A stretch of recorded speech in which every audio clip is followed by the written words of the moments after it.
All right, ladies, I am kind of soft today because everyone's still sleeping in the house. So I hope you can hear me. Today's day 2 of my 30-day challenge, and I've decided I am going to do these at 7:30 every morning over the next 30 days. So as many of you know, I started this challenge yesterday, and it was inspired by a hike that I was on. And so yesterday was our first video. And so my challenge for me is to really listen.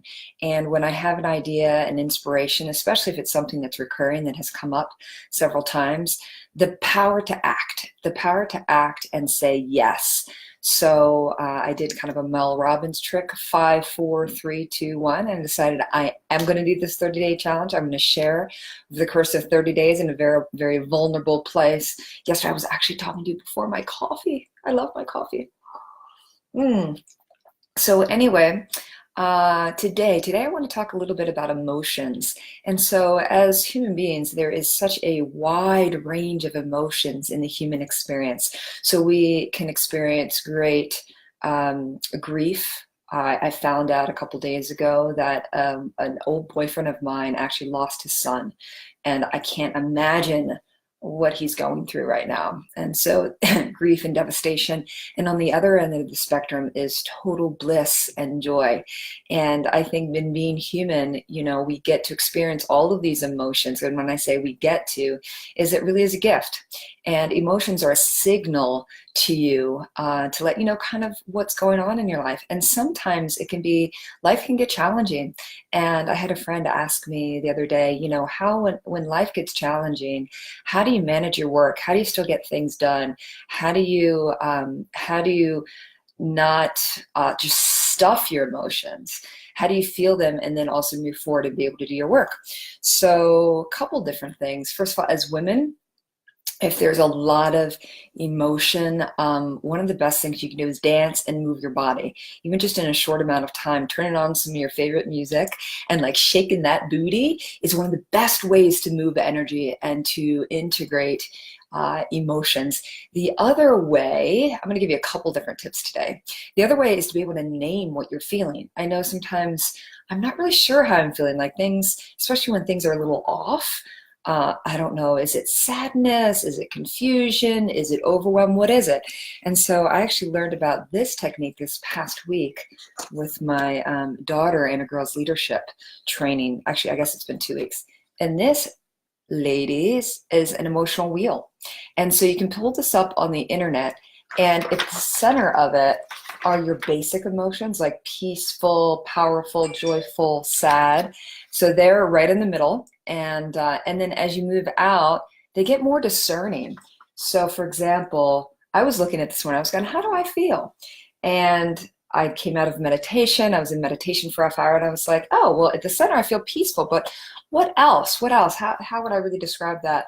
And so what I realized is I was feeling content, relaxed, and thankful. I had been looking outside and seeing the beautiful irises. So there is power in being able to name your feeling. And so I encourage you to print out a chart like this. In fact, I'll go ahead and snag the link and put it in the, hello, Alexana. I'll go ahead and put it in the search box. So being able to name your emotion is so powerful, because if you can name it, and the more specific that you can be, the better. If you can name it, then it gives you a deeper connection to it and allows you to really be in what I would say a place of inquiry or curiosity, to try to be able to connect the feelings. Like, for example, me this morning, the feeling, realizing, wow, I'm really grateful, and asking, well, why am I grateful? Now, if there's an energy like confusion, it might help you find some clarity. The next step, for me, once I'm able to identify either positive or negative emotions, it creates more emotional intelligence. And it also, if you can find it, it's easier to feel it. And so what I mean by that is, if you can just close your eyes and feel where you're feeling the feeling. So let's say you're really angry. If you can just close your eyes just for a moment and feel where you feel it. Is it in the heart? Is it in the pit of your stomach? And being able to isolate it and just really feel it.